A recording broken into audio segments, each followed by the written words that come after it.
سنن ابن ماجہ کے اندر کتاب الرہون حدیث نمبر 2443 ہے۔ سیدنا عبداللہ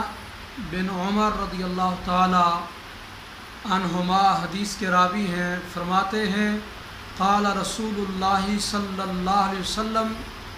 اعطوا الاجیر اجرہ قبل ان یجف عرقہ،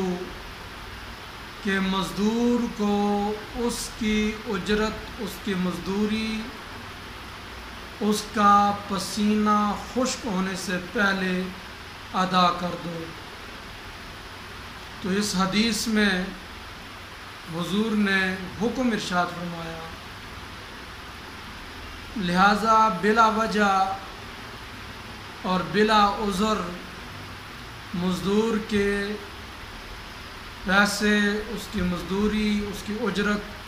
روکنا بہت بڑا گناہ